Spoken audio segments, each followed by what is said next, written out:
I know many of you use these videos to fall asleep, so before you drift off, I'd love it if you could leave a comment letting me know where you're listening from around the world. Also, don't forget to like and subscribe if you're enjoying this video. Story 1. I had always been meticulous about my belongings, especially the things I considered precious. Among them was a small jewelry box, a gift that had been passed down to me, and it held the few valuable pieces I owned. The box had a small lock, and it was something I trusted to keep everything secure when I wasn't around. I made sure the key was always kept in a safe place, away from prying eyes, and I rarely let anyone near it. So when I returned home one afternoon and found the jewelry box wide open, my stomach dropped. I could see that the lock was still intact, but the box itself was not as I had left it. The velvet interior was exposed, the once tidy contents now disturbed. I walked over slowly, my heart pounding in my chest, hoping it was just a trick of the light or some mistake. But no, it was real. One of the pieces was missing the delicate bracelet that I wore on special occasions. My breath caught in my throat as I stood there, frozen, trying to make sense of what I was seeing. How could this have happened? The room felt suffocating, and I couldn't focus. I was certain that I had locked the box before I left that morning. The key had been where it always was, tucked into a drawer in my desk. No one had been in the apartment when I was gone, or at least I thought no one had. My mind began to race as I tried to piece together what could have occurred. I checked the lock again, twisting it back and forth to see if it was faulty or if there was a chance it had malfunctioned. But the lock worked perfectly. It wasn't broken. The jewelry box had been tampered with, and that was the only explanation. My first instinct was to call the police, but I hesitated. After all, it was only one piece of jewelry, and there were no signs of forced entry or other disturbances in the apartment. I tried to convince myself that it was just some kind of mistake, but deep down I knew better.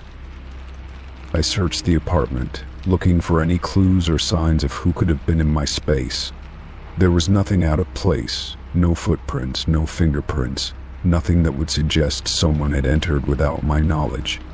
I checked every room, even the closets, thinking maybe I had missed something, but everything was as it should be. The only thing that felt out of place was the missing bracelet and the sense of unease creeping up my spine. I stood in front of the jewelry box for a long time, trying to calm myself. Maybe I was just overreacting. After all, I had a tendency to be a little paranoid sometimes, but I knew something wasn't right. I had locked that box before leaving, and the key had been securely placed in its usual spot. So how had it happened? How had the bracelet gone missing without anyone having access to the box? I spent the rest of the day going over every possible scenario in my mind. I even questioned whether I had misplaced the key, though I quickly dismissed the idea. I was always so careful with it. Maybe I had forgotten to lock the box, but no, that wasn't likely either. I had a routine, and I always made sure to follow it. It wasn't like me to forget something so important. The more I thought about it, the more my mind spiraled. I considered all the possible explanations. Could someone have broken in without me noticing? Was there some hidden trick to the lock that I didn't know about? But none of these ideas felt right. I wasn't sure who could have taken the bracelet or why, but the fact that it was missing weighed heavily on me. Over the next few days, I became obsessed with figuring out what had happened. I checked my security cameras, but there was nothing unusual. The footage showed me coming and going, just as I had thought. There were no signs of anyone else entering the apartment. Still, I couldn't shake the nagging feeling that I had been violated in some way. The worst part of it all was the feeling of betrayal. Whoever had taken the bracelet had been in my space, in my home, without my permission. Even if they hadn't taken anything else, That single violation was enough to shake my sense of security to its core. I felt like I couldn't trust anyone, not even myself. Had I somehow let this happen? Had I been so careless that I hadn't noticed when or how the bracelet had gone missing? Days passed, and I continued to search for answers. I called around to pawn shops, asking if anyone had tried to sell a bracelet matching the description of the one I had lost. I even considered putting up flyers in the neighborhood, but something told me that the person who had taken it wouldn't be easily found.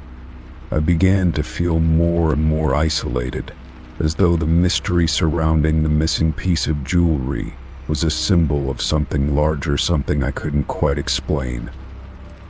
Then, one evening, as I sat on the couch staring at the empty spot in the jewelry box where the bracelet used to be, something happened.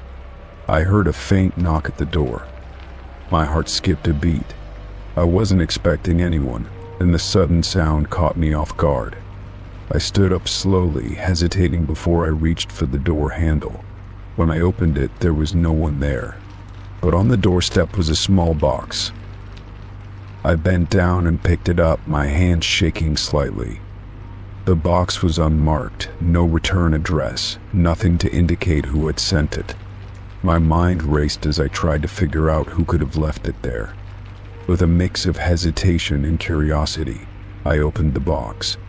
Inside, nestled in soft velvet, was the bracelet. It was the same delicate piece that had been missing from my jewelry box. My first reaction was disbelief. How had it gotten here? Who had returned it? I examined the bracelet closely, and everything appeared just as it had been before. No scratches, no damage, just the same as it had been when I last saw it. The relief that washed over me was overwhelming, but so was the confusion. Who had taken it, and why had they returned it? I couldn't make sense of it, but somehow in that moment I felt a strange sense of closure. Even though I didn't have all the answers, the return of the bracelet brought an end to the mystery that had plagued me for so long. I locked the bracelet safely back in the jewelry box, but the experience stayed with me. I would never fully understand what had happened or why, but I learned to trust my instincts more. The sense of violation that had initially gripped me slowly faded as I realized that sometimes the answers we seek are not always meant to be found. I had my bracelet back, and that was enough. Story 2. It was a lazy Saturday afternoon when I decided to wander into the local thrift store. I wasn't looking for anything in particular, just passing the time as I explored the aisles filled with forgotten items. The store was small, tucked away on a side street, its windows clouded with the dust of years. I had been there before, but today something felt different, almost like I was walking into a place I didn't quite recognize. The air inside was cool, and the smell of old books and worn leather greeted me as I stepped inside. I drifted through the aisles, running my fingers across the edges of old furniture and vintage trinkets, but nothing caught my eye. The store was busy enough, with a few other people browsing, but none of them seemed particularly excited about what they were looking at. I walked past a section of old photo frames, some chipped and others still gleaming under the dim light. It wasn't until I reached the back of the store that I noticed something strange. A small pile of miscellaneous items stacked in a corner, almost as if they had been left there by accident. Curiosity tugged at me, and I moved closer, trying to get a better look at what was in the pile. There were old books, a few knickknacks, and some old postcards, but nothing that seemed out of the ordinary. But then I saw it. Beneath a stack of old magazines, there was a familiar shape of business card. I bent down to pick it up, my heart suddenly racing. As I turned it over in my hands, I froze. The card was mine, my business card. I stared at it in disbelief, my fingers gripping the edges as if it might slip away and disappear. The logo, my name, my contact information, all of it was there, just like I had designed it months ago. But there was no reason for my business card to be in a thrift store. I had never been there, never sold anything to them, never even considered donating anything. The card seemed out of place, like it had been dropped into the pile by mistake, or maybe it had been intentionally left there. I didn't know which thought unsettled me more. I looked around the store, my mind racing with questions. Who could have put it there? Was someone playing a prank on me? I glanced over at the woman who was working behind the counter, her eyes focused on a stack of receipts. She didn't seem to notice me, and no one else in the store appeared to be paying attention to what I was doing. My stomach churned as I stood there, holding the card in my hand. The more I thought about it, the more absurd it seemed. Why would my business card end up here? I walked up to the counter, still holding the card, my mind whirling with confusion. I set it down in front of the woman behind the counter, trying to sound casual. "Excuse me," I said, my voice a little unsteady. "I found this business card in one of your displays, and I'm a little confused. I've never been here before. Do you know how this might have ended up here?" She glanced at the card, then looked up at me, her expression neutral. "No," she said, shrugging. "I've never seen it before. Maybe someone just dropped it off. We get all kinds of things donated here." Her tone was calm, almost too calm, but it didn't give me any answers. I could feel a knot forming in my stomach as I tried to make sense of the situation. If this was some kind of coincidence, it was a strange one. If it wasn't, I had no idea what it meant. I didn't want to press her further, but I couldn't shake the feeling that something was off. The card seemed too specific, too personal, to have just shown up randomly. I glanced back at the pile where I had found it, but nothing else seemed unusual. Just a few old books and postcards. No other business cards. I couldn't help but feel like I was missing something important, something right in front of me. I left the store quickly, the business card still clutched in my hand. I walked out onto the sidewalk, the cool air hitting my face as I tried to collect my thoughts. The more I thought about it, the more my mind spun with questions. How had the card ended up there? Who would have left it, and why? And more importantly, what did it mean that I had found it in such a random place? There was no answer that made sense to me, and that uncertainty gnawed at me as I walked home. When I got back to my apartment, I sat down at my desk, the business card lying in front of me. It felt heavy in my hand, as if it carried more weight than it should. I stared at it for a long time, trying to make sense of this strange encounter. There was no way this could be a coincidence.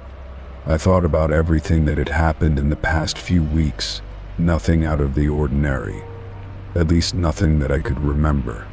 Still, something about the whole situation didn't sit right with me. I went over my daily routine, trying to think of any reason my business card might have ended up in a thrift store. I hadn't given any cards out recently, and I certainly hadn't been to that store. I had no explanation for how it could have gotten there. I thought about calling the store again, but I quickly dismissed the idea. I didn't want to sound paranoid, even though I couldn't shake the feeling that there was something more to this than I was seeing. Over the next few days, I couldn't stop thinking about the card. It sat on my desk, always in my line of sight, a constant reminder of the mystery. I went back to the store a few times, hoping to find some kind of clue, but each visit only left me feeling more unsettled. The workers there didn't seem to notice anything strange, and no one else seemed to think anything of the business card. It was as if I was the only one who was bothered by it. One afternoon, as I walked through the store again, I saw something that made my heart skip a beat. It was a photograph, framed and hanging on the wall near the entrance. It was old, faded around the edges, but it was unmistakable. The photo was of a group of people standing in front of the store, smiling for the camera. I squinted at it, trying to make out the faces. Then my eyes landed on one person in particular, someone I recognized all too well myself. I froze, my breath catching in my throat. There I was, in the photo, standing with a group of people I didn't recognize, in front of a store I had never been to. My stomach churned as I took a step back, my mind struggling to process what I was seeing. How could this be possible? I had never posed for this photo, never been in this store, and yet there I was, smiling in the middle of the group. It was a moment frozen in time, yet it felt completely out of place. I stood there for a long time, staring at the photo, trying to make sense of everything. How could my business card have ended up in the store? How could I have been in that photo, a photo from a time and place I had never been? The pieces of the puzzle weren't just scattered, they were completely disconnected, as if someone else was controlling the narrative. I turned to leave, my mind spinning, when the store's owner called out to me. "Hey," they said, a hint of recognition in their voice. "You're the one who found the card, right?" I nodded, unsure of where this conversation was going.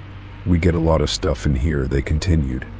"Sometimes things get mixed up. But that card, that's a strange one. You might want to look into it." The words hung in the air, heavy with meaning. I didn't ask what they meant, but I knew this was far from over. I had no idea where the answers would come from, but I knew I couldn't stop searching for them. Story 3. It started with a simple errand. I had to stop by the gas station to fill up my car before heading to the grocery store. It wasn't a trip I was looking forward to, but it was part of the routine. The sky was overcast, the kind of day where you could almost feel the rain coming, though it hadn't quite arrived. As I pulled up to the pump and began filling the tank, I glanced around, my mind preoccupied with what I needed to buy at the store. That's when I saw him again. He was standing near the entrance to the gas station convenience store, just watching the traffic go by. The moment I saw him, a chill ran down my spine. It was the same man, the one I had seen at the market square a few days ago. His face was familiar, though I couldn't place where I had seen him before. My heart skipped a beat as I tried to shake off the unsettling feeling. I didn't know why, but his presence made me feel like I was caught in a moment I couldn't escape. I finished pumping the gas and quickly got into my car, trying to ignore the sense of unease building inside me. It was a coincidence, I told myself. The world was small, and people ran into each other all the time. But the feeling in my chest didn't ease. As I drove away from the gas station and made my way to the grocery store, I couldn't help but glance in my rearview mirror, half expecting to see the man following me. But the street was empty, and I tried to tell myself that I was being paranoid, overthinking a simple encounter. The grocery store wasn't far, and soon I was parking in front of the large glass doors, the bright fluorescent lights inside shining through. I grabbed a shopping basket and made my way inside, still feeling the lingering presence of the man in my mind. I pushed the thought aside and focused on my list, grabbing produce and dairy, moving from aisle to aisle without thinking much about it. But as I turned the corner near the bread aisle, there he was again. He was standing at the far end of the aisle, not looking at me, but his presence was unmistakable. My pulse quickened, and I felt a wave of confusion and disbelief. What was he doing here? How could he possibly be at the same grocery store, at the exact same time? I stood frozen for a moment, my mind racing to come up with some logical explanation, but nothing made sense. I looked around, hoping no one else seemed to notice him, but the people around me were too busy with their own shopping. I took a deep breath and continued walking, trying to act normal, but my eyes kept flicking back to where he stood. I turned the corner again, trying to put some distance between us, but my steps were quickening, my heart pounding in my chest. I wasn't sure what to do. Should I confront him? Should I pretend I hadn't seen him and just carry on with my day? The tension in my body was rising, and I was starting to feel trapped in a loop of bizarre coincidences. I decided to leave the aisle and head toward the checkout lines, but just as I passed the final aisle, I saw him once again. He was standing at the entrance to the store, staring out toward the parking lot. It was as if he was waiting for something or someone, or maybe just me. My breath caught in my throat, and I quickly averted my eyes, walking briskly toward the checkout counter. I couldn't understand it. What was happening? How was it possible that this man kept appearing everywhere I went? I paid for my items quickly, barely registering the cashier's smile, and made a hasty exit from the store, my mind spinning. I was determined to shake off the encounter, to tell myself that it was just a string of coincidences, that there was nothing unusual about it. But as I drove away from the grocery store, heading toward my next stop, a local coffee shop I frequented, I couldn't help but feel like something was following me. I tried to calm myself, taking deep breaths as I made the short drive across town.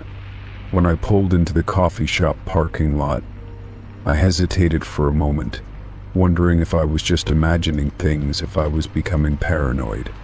But as I stepped out of my car and looked around, there he was again. This time he was sitting outside on the patio, a cup of coffee in front of him.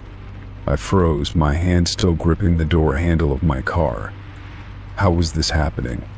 I hadn't told anyone where I was going, and I hadn't seen him at the gas station or grocery store while I was in the car.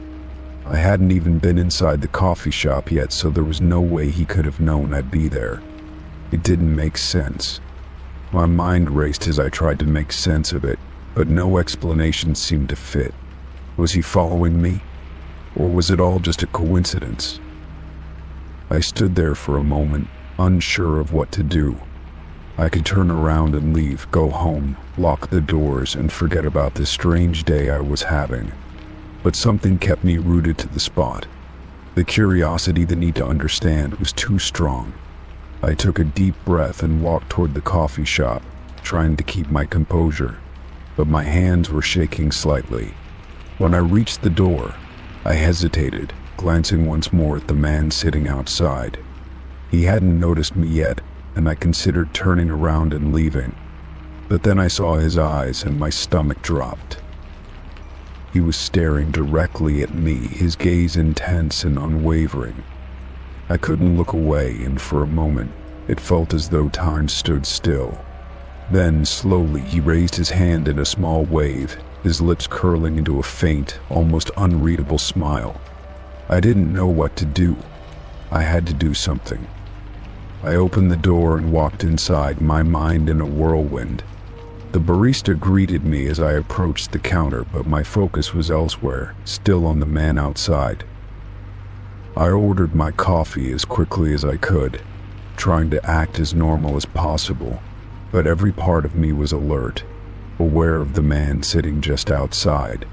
I waited at the counter for my order, my hands clutching the warm cup when it was handed to me. As I turned toward the door, I glanced out the window, expecting to see him still sitting there. But when I looked, he was gone. My breath caught in my throat, and for a moment I was overwhelmed by a mix of relief and confusion. I stepped outside, still feeling the weight of the day's strange events. I scanned the parking lot, the street, the sidewalk, but there was no sign of him. The man had vanished, as if he had never been there at all. My heart was still racing, and I stood there for a long moment, trying to process what had just happened. I couldn't make sense of it. It felt like a dream, something I couldn't fully grasp. I got into my car, feeling a sense of exhaustion wash over me. The day had been surreal, and I wasn't sure what to make of it. Had I really seen him at all those places? Had it all just been some strange coincidence, or was there something more to it? I couldn't answer those questions, but one thing was certain: I wouldn't forget the events of that day. The man, The way he seemed to appear out of nowhere, and the unsettling feeling he left in his wake, it was all too strange to dismiss. But for now, all I could do was drive home and hope that the strange encounters would end there. Story 4. I had come home late after a long day at work, my mind swirling with thoughts of meetings and deadlines. I opened the door to my apartment, expecting the usual quiet and solitude that I had grown accustomed to. The lights were dim, casting long shadows across the room. But something was off. As I stepped into the living room, my eyes were drawn to the chair near the window, where I had left my jacket earlier that morning. Except it wasn't my jacket that was draped over the chair. It was a stranger's coat. My first instinct was disbelief. I froze in place, staring at the coat, unsure of what I was seeing. It was a dark wool coat, thick and heavy, the kind I would expect someone to wear on a cold winter day. The coat had a certain polished look, like it belonged to someone who cared about their appearance. It was completely out of place in my living room. I lived alone, and I knew for a fact that I hadn't invited anyone over recently. My mind raced, trying to come up with a logical explanation. Maybe I had left it there earlier, but no, I was certain that I hadn't seen this coat before. I walked closer to the chair, cautiously eyeing the coat. It didn't make sense. There was no reason for a stranger's coat to be in my apartment. I turned to check the door, wondering if maybe someone had come in while I wasn't paying attention. But the door was locked, just as I had left it. I scanned the apartment again, looking for anything that seemed out of place. But everything else was as I had left it, furniture in its usual spots, no sign of disturbance, and no one else around. Still, the coat on the chair remained, an undeniable presence that I couldn't ignore.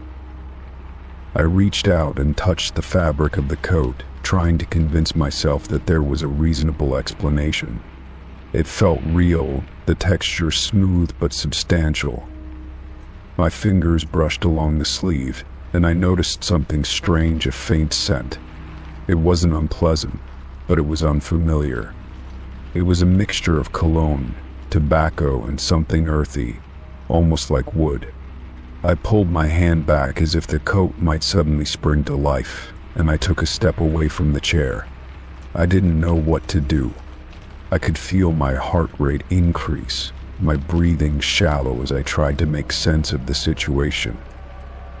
I stood there for what felt like an eternity, staring at the coat, waiting for some sort of explanation to appear. But nothing came. No sudden memory of inviting someone over, no logical reason for the coat's presence in my home. It was as if the coat had just materialized out of thin air. I glanced around again, my mind racing through possibilities. Had I forgotten something? Maybe someone had dropped by earlier and I didn't remember it. But no, that didn't make sense either. I had been home all day, and I would have noticed someone coming in. I grabbed my phone, unsure of who to call or what to say. I wasn't sure if I should call the police. It seemed ridiculous to call them over something as trivial as a coat, but the sense of unease was too strong to ignore. I considered texting a friend, but what would I say? Hey, I found a random coat in my living room. Do you think it's haunted? I laughed nervously to myself, but the laughter didn't help. It only made the situation feel more absurd, and yet the coat still sat there, waiting for me to do something about it. I paced around the room, trying to clear my head. The logical part of my brain told me to leave it alone.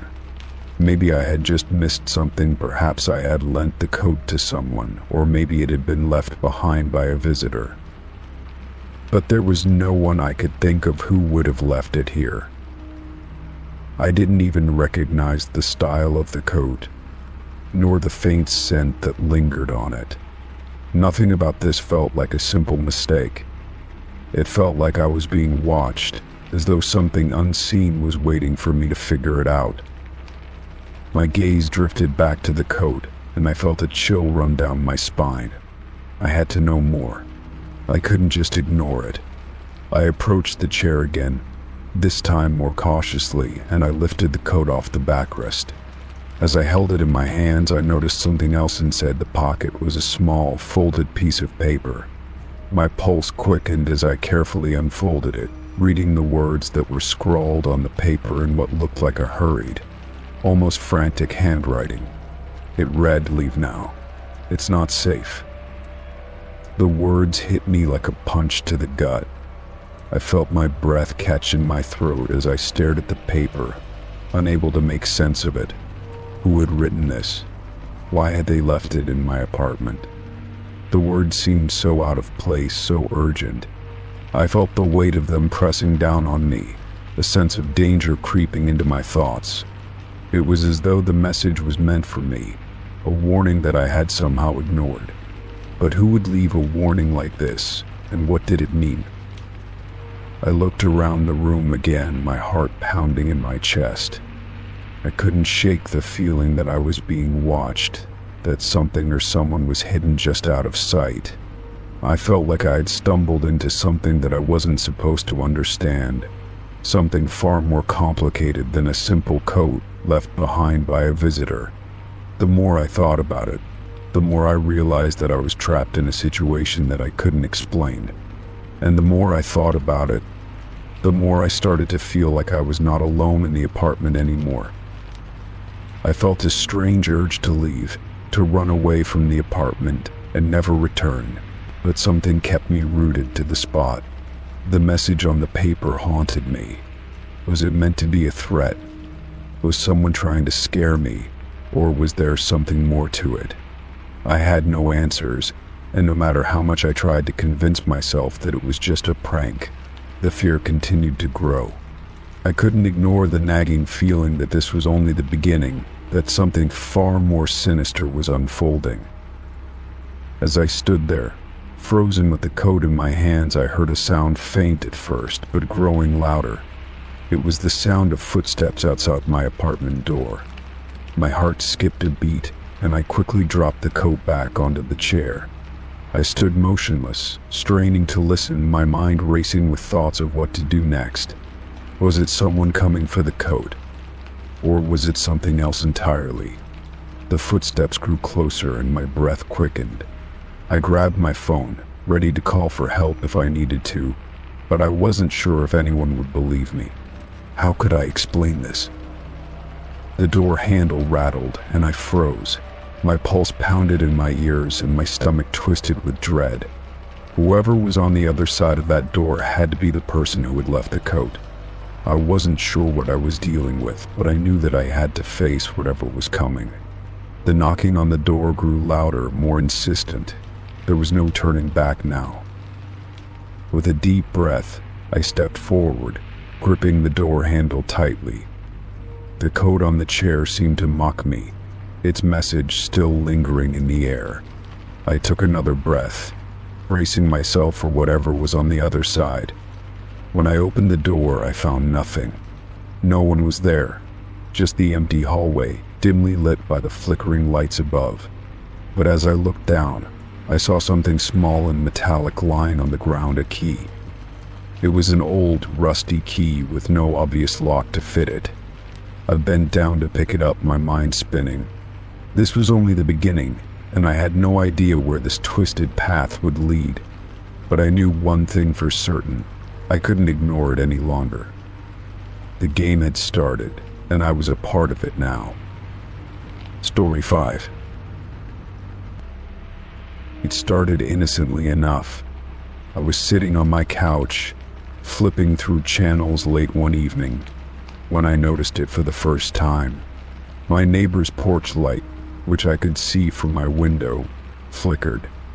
It wasn't anything out of the ordinary at first, just a quick blink, and then it was gone. But then it happened again the following night, and then again. Each time it flickered at exactly the same time, around 9:30 p.m. At first I thought it was a coincidence. Maybe something was wrong with the light bulb, or perhaps it was an electrical issue. It wasn't unheard of for lights to flicker every now and then, especially with old wiring. But then it became more noticeable. The flickering wasn't random. It had a pattern. It was rhythmic, almost deliberate. Each night at 9:30 p.m. the light would flicker twice, pause for a moment, and then flicker twice more. It was like someone was trying to send a message, but I had no idea what that message was. I tried to ignore it at first. I didn't want to jump to conclusions. There were plenty of logical explanations. Perhaps the wiring in their house was old and needed maintenance.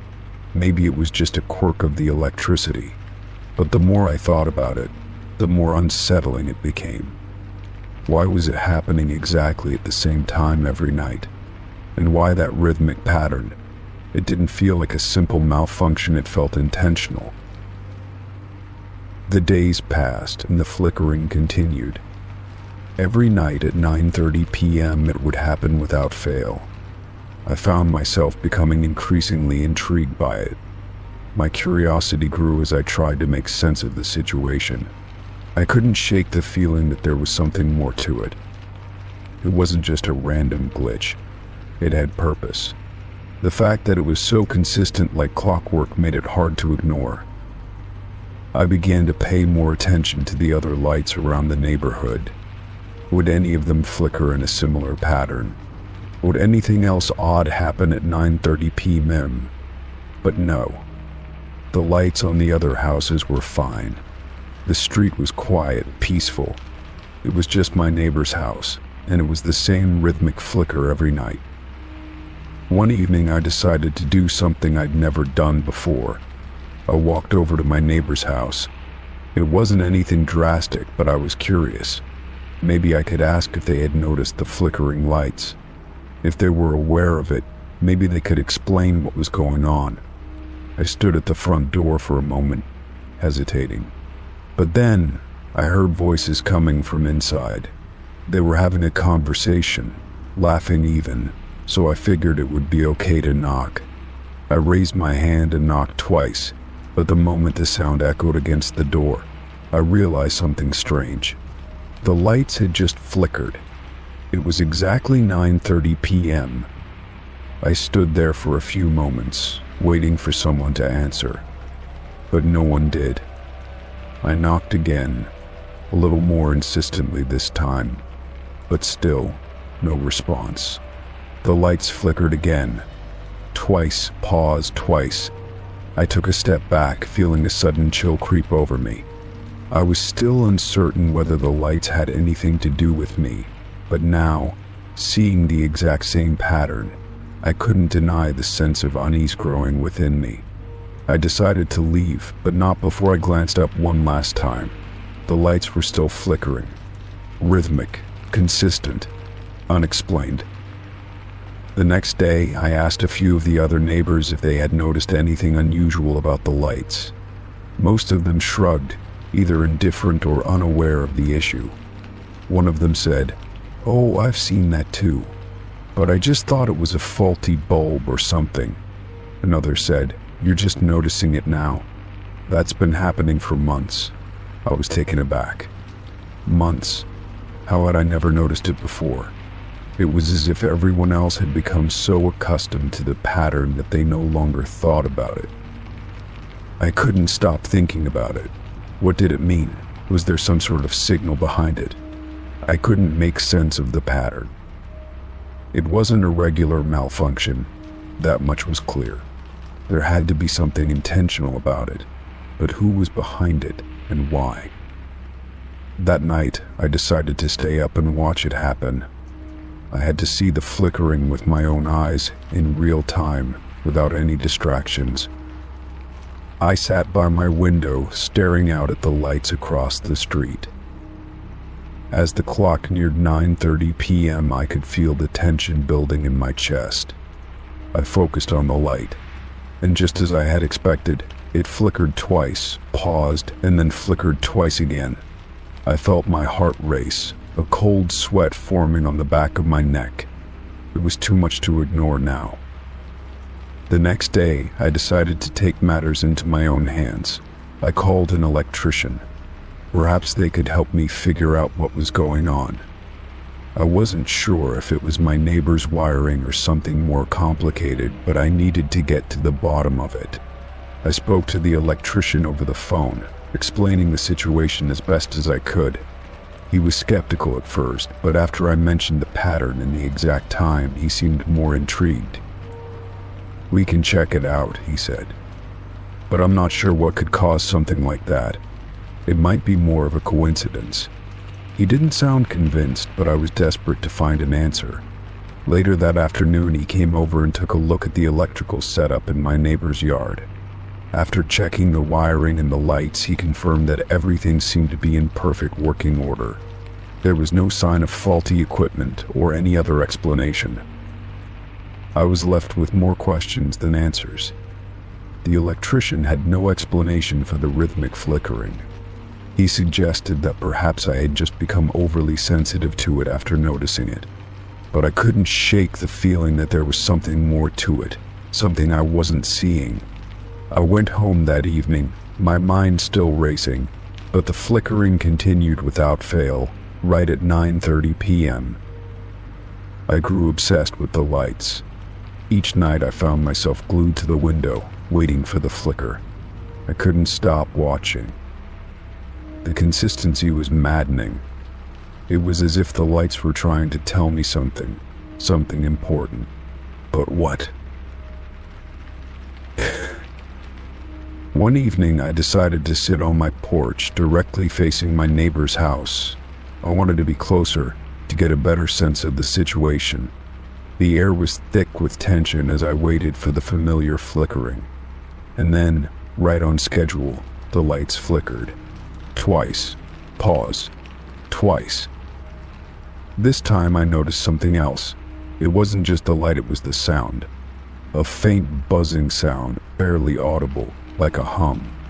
It wasn't coming from the light bulb, but from somewhere deeper, from the ground itself. It was a vibration, a strange, almost imperceptible hum. Suddenly a thought struck me. What if the lights weren't meant to communicate with me? What if they were meant to communicate with something else? Something or someone was trying to make contact. I wasn't sure if that thought was comforting or terrifying, but it felt real. It felt like I had uncovered something, even if I didn't fully understand it. The next morning, I decided to ask my neighbor about the lights. I went over to their house and knocked on the door once more. This time, they answered. I hesitated for a moment, unsure of how to explain the situation. Finally, I blurted it out. "I've noticed your lights flickering every night at exactly 9:30 p.m. Do you know what's going on?" They looked at me, a little confused, but they didn't deny it. "Yeah," they said slowly. "I've seen it too. It started a while ago, but I never thought much of it. I thought it was just some electrical thing." It wasn't much of an answer, but it was enough for me. At least I wasn't imagining it. It was real. The flickering lights, the rhythmic pattern, the hum, it was all real. After that conversation, the lights didn't stop flickering. But now I didn't feel as unsettled by them. I couldn't explain what was happening, but I was no longer afraid. Maybe some things didn't need to be understood. Some mysteries were meant to remain just that, mysteries. Story 6. The warm water from the shower beat down on my shoulders, washing away the remnants of a long, exhausting day. I closed my eyes for a moment, savoring the relief the heat brought, letting the steam fill the small bathroom. The hum of the water was comforting, like a soft, constant background noise. But then, just as I was beginning to relax, I heard a sound that cut through the noise of the shower like a sharp edge. The creak of my front door opening echoed through the apartment, unmistakable and sudden. My heart skipped a beat, and for a brief moment, I froze in place. It was the kind of sound that shouldn't have been there. I had been home alone for hours, and the door was locked when I entered. The noise from the door made no sense. But there it was, as clear as day, and it came from the direction of the front hallway. I quickly shut off the shower, the water abruptly stopping, leaving the air thick with silence. I stood still for a moment, listening, straining to hear anything that followed the sound of the door. The stillness in the apartment felt oppressive, almost unnatural. My heart was beating fast now, the weight of unease sinking into my chest. I was sure I had heard the door open, but now there was no sound, nothing to indicate that anyone had entered. After a few moments, I reluctantly wrapped a towel around myself, my mind racing. The apartment was small, and from the bathroom I could easily see the front door if I stepped just outside. I glanced at the bathroom door, wondering whether I should check or not. If someone had entered, I needed to know. But my feet felt heavy, as if some part of me didn't want to confront whatever was happening. I took a deep breath and stepped out of the bathroom, the towel snug around my body. The hallway was empty, just as I had left it. I walked cautiously toward the front door, my steps slow and deliberate. The door was standing wide open, a few inches from the frame, but there was no sign of anyone on the other side. I stared at it, bewildered. The wind wasn't strong enough to push the door open, and I had locked it when I entered earlier in the day. I checked the locks, my fingers fumbling with the handle as I tried to make sense of what was happening. The lock was still engaged, and yet the door had opened. It wasn't possible. No one could have entered without unlocking it. I felt a cold chill spread through my body, the hairs on the back of my neck standing on end. Had I imagined the sound? It seemed so real, and yet there was no logical explanation for it. I scanned the hallway again, but the apartment was still quiet and unchanged. I walked over to the door, closing it slowly, my mind running through possible scenarios. I considered the possibility that I had somehow left it unlocked, though I was certain I hadn't. I was always meticulous about locking the door when I came home. I turned the deadbolt and checked the chain, ensuring everything was secure before I stepped back. But no matter what I did, the feeling of unease lingered in the air, settling in my chest like a weight I couldn't shake. I stood there for a moment, looking out into the hallway as if expecting someone to appear from the shadows. There was nothing. The quiet returned, but it felt different now, almost hollow, like the silence was somehow broken. I walked back to the living room, but the sense of discomfort didn't fade. Something had happened, something I couldn't explain, and it was gnawing at me. The rest of the evening passed in a blur.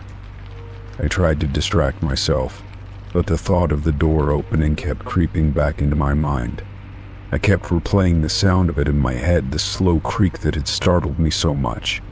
I tried to convince myself that it was just my imagination, that I had misheard it somehow, but every time I thought about it, the unease returned. I couldn't shake the feeling that something wasn't right, that something had happened in that brief moment when I was in the shower. Later that night, as I lay in bed, the feeling of being watched wouldn't leave me. The apartment was dark, the only light coming from the street lamp outside, casting long shadows on the walls. My mind kept drifting back to the open door, to the brief, disorienting moment of silence that followed it. I rolled over in bed, trying to force myself to sleep, but sleep wouldn't come. Every little sound seemed amplified in the quiet of the night, the ticking of the clock, the hum of the refrigerator, even the soft rustle of the sheets. Around 3 a.m. I was jolted awake by the sound of something faint but unmistakable. The creak of the front door opening again. My heart raced as I sat up in bed, listening intently. This time I didn't move. I didn't dare to. The noise was so quiet, as if someone was trying to be discreet, but I couldn't deny what I was hearing. It wasn't my imagination. The door was opening again, slowly, just as it had earlier. I felt a cold sweat break out on my skin as I lay perfectly still, my pulse pounding in my ears. It was someone in my apartment. I felt paralyzed by fear, unable to move, unable to take action. My body was frozen in place, and for a moment, I could hardly breathe. The creaking sound continued, and then nothing. Silence. The silence was suffocating, more intense than the quiet of the night had ever been. I lay in bed, staring at the ceiling, listening for any signs of movement. But there was nothing. The apartment was eerily still, and I couldn't tell whether I had imagined the noise or if someone had really opened the door again. I closed my eyes, trying to steady my breathing, but the coldness that had settled over me refused to go away. The next morning, I woke up to the same feeling of unease. The apartment was still as it had been the night before, and there were no signs that anything had changed. The door was closed, locked just as I had left it, but I couldn't shake the nagging feeling that something had happened. I went about my day, trying to ignore the sensation that had clung to me ever since I had heard the door open, but it lingered. The air felt thicker, heavier, as though I was being watched. Later in the afternoon, I decided to call a friend, hoping that talking to someone would bring me some relief. I explained everything to them: the noise, the open door, the strange feeling that had followed me since. They listened intently, but after a long pause, they suggested something that I hadn't considered. "Maybe it's a sign that you're not alone," they said, their voice calm but serious. "Maybe you should think about getting some extra security just to be safe." The suggestion caught me off guard. It wasn't that I hadn't thought about safety before, but the idea that someone had entered my apartment and I hadn't noticed was unsettling. I realized that I had been so focused on trying to explain away the strange events that I hadn't considered the possibility that someone really had been there. The more I thought about it, the more I realized I couldn't ignore it anymore. I needed to take action. I decided to install additional locks on my door and get a security camera for my apartment. The unease wouldn't go away on its own, and I needed to feel safe again. Weeks later, after I had set up the new security measures, I never heard the door creak open again. The camera, which I had placed near the door, never caught any unusual movement. And yet, I couldn't shake the feeling that something had happened in that brief moment when I was in the shower. Perhaps it was all in my mind, or maybe it wasn't. Whatever the case, I had learned to trust my instincts, and I had made sure that no one could enter my apartment again without me knowing. Story 7. It was a regular Saturday afternoon when my friend invited me to meet someone they had recently met. We had planned to get together for a casual lunch, and my friend mentioned they wanted me to meet this person. They described them as friendly and easygoing, and I was intrigued, curious to meet someone new. We decided on a cozy cafe in the heart of the city, a place we frequented often, known for its calm atmosphere and great coffee. When I arrived, my friend was already sitting at a table by the window, a latte in hand. There was someone sitting across from them, a person I hadn't met yet. They were already talking as I approached, smiling warmly in my direction. As I sat down, my friend introduced us. "This is someone I want you to meet," they said with enthusiasm. But before I could even say a word, the person extended a hand toward me and smiled. "It's good to finally meet you. I've heard so much about you," they said, their voice calm and confident. I froze for a moment, the words taking me by surprise. They knew me. They knew my name. But how? I had never seen them before in my life. "I'm sorry, how do you know me?" I asked, trying to keep my tone casual, though my mind was already racing. The person looked at me for a moment, as if considering how to explain, before answering. "Oh, we've crossed paths a few times, I'm sure," they said, with a slight shrug. "I've been around a while, and your name came up in conversation a few times." It didn't make sense. I couldn't recall ever having met this person or hearing their name before. They looked familiar, but I couldn't place them. I glanced at my friend, but they seemed completely unfazed by the situation, as if everything was perfectly normal. "Do you two know each other?" I asked my friend, my voice tinged with confusion. "Oh yeah," my friend replied with a laugh. "They've been in my circle for a while. Small world, ha. But the more I thought about it, the more I realized that there was something off about the entire situation. How could they have known me so well? My name, the small details they mentioned, it felt like they'd been keeping tabs on me in some way. My mind raced with possibilities. Had they been following me without my knowledge? Was this some sort of strange coincidence, or was there something else going on? As we sat and continued talking, I couldn't shake the feeling that there was more to this meeting than what was on the surface. The person across from me was too calm, too composed for someone who had just met me. They didn't seem nervous at all, despite the fact that I had no idea who they were. And the things they knew about me, the small details, my favorite books, places I had been, seemed far too specific to be just casual conversation. It was like they had already studied me, like they had known me for much longer than I had known them. I tried to brush it off, but the unsettling feeling lingered. My friend was so at ease with this person, as if everything was completely normal. Maybe I was just overthinking it, I told myself. Maybe I was being paranoid. After all, it wasn't impossible for someone to have heard about me through connections.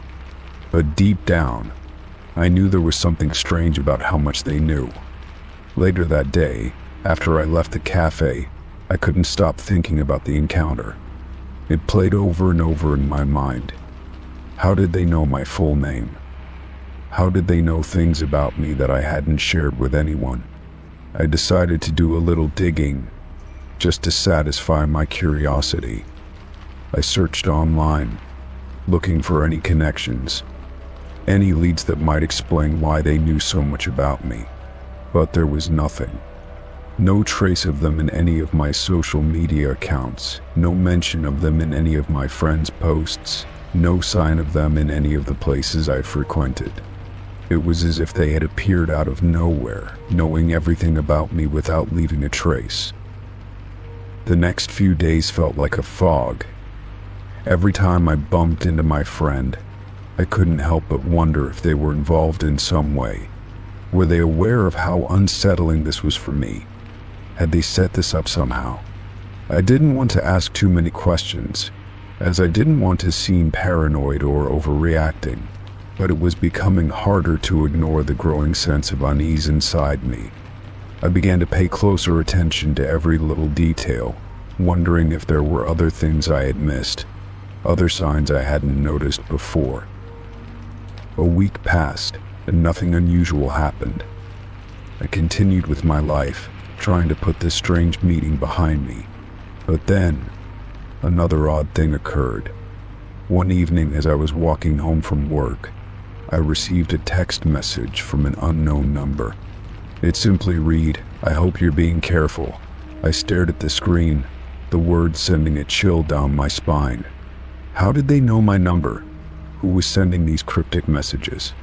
I felt the same sense of dread that had taken over me when I first met that person. The feeling that I was being watched, that something I couldn't see was lurking just beneath the surface. I quickly deleted the message, but it didn't ease the discomfort I felt. I didn't know what to make of it. Was this person somehow connected to the one I had met with my friend? Was it some kind of game they were playing? Or was there something more serious behind all of it? I tried to ignore it, to continue with my day-to-day life, but the sense of being watched grew stronger. Every time I went to a new place, I felt eyes on me, as if someone was always a step behind. I tried to talk to my friend about it, but they dismissed my concerns with a laugh, as if it was all just a coincidence. "You're being paranoid," they said, their tone lighthearted. "They're just a friend of mine." They've met a lot of people you probably just don't remember. But their words didn't ease my mind. If anything, they made me more anxious. If they didn't understand what was wrong, then who could? The messages kept coming, each one more cryptic than the last. Watch your back. You're not alone. I don't trust everyone.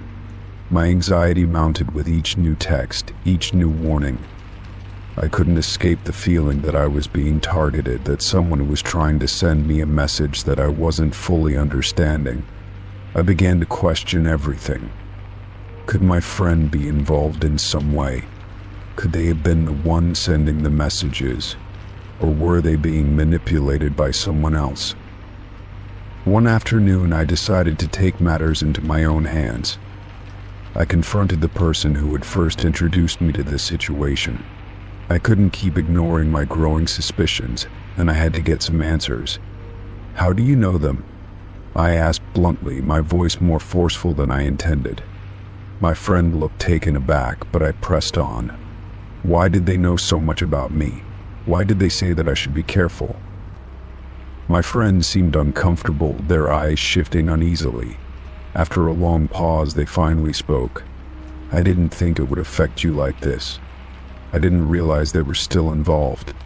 My heart raced as I tried to process their words. "What do you mean? Who are they? What are you talking about?" My friend hesitated, their face pale. "They've been watching you too," they said quietly. "They were involved in something a long time ago, and they've been keeping an eye on you since then. I didn't think you would find out." I felt a wave of confusion and disbelief wash over me. "Why didn't you tell me?" I asked, my voice shaking. "Why didn't you warn me about this?" My friend looked away, guilt written all over their face. "I didn't think it would get this far. I thought it was over. But now I understood. There was something far darker going on than I had realized. I wasn't just being watched, I was being drawn into something much bigger, something that had been in motion long before I even knew it." As the truth started to unfold, I realized just how far-reaching the situation went. It was no longer just about the strange person who had known my name, it was about a network of people, all connected, all watching. And I was stuck in the middle of it. The realization hit me hard. I wasn't safe, not yet. But now I understood the warning, and I knew what I had to do. I had to be careful. Story 8. I had always been careful about what I posted online. I didn't share much about my personal life, and I was selective about the photos I uploaded. My social media profiles were private, with only a handful of close friends able to view my posts. So when I received a message from a friend one afternoon, asking if I had created a new account, I was taken aback. Apparently there was a profile using my pictures, but I had never posted any like that before. It was unsettling to see myself, not just in the photos, but in a way that seemed entirely out of context. The message from my friend left me staring at my phone in confusion. I didn't remember taking the pictures that were on the account. They were ones I recognized, yes, but they were images I had kept to myself, private moments from my life that had never seen the light of day on the internet. The profile, however, had not only posted my photos, but had also shared a series of updates that were eerily similar to things I had mentioned in passing to friends, things that were not public knowledge. How could someone have known about these small, personal details unless they had been following me closely? I immediately went online to search for the account, heart pounding in my chest. The profile was there, as my friend had said, using my name and pictures. The bio seemed oddly familiar, as if it had been written in a way that was trying to mimic my voice, but it didn't feel right. There were photos of me from different places, different events, none of which I remembered sharing online. I clicked through each one, and with every new photo, the feeling of unease grew. How had they gotten these pictures? It was as though my entire life was being put on display without my consent. The account had no followers, and it was clear that the person behind it hadn't gone public with their intentions. But that didn't make me feel any less vulnerable. My mind raced with possibilities. Was someone watching me, collecting my images without my knowledge? I wondered if my private settings on other platforms had been compromised. I tried to remember every single photo I'd ever taken had I shared them somewhere else.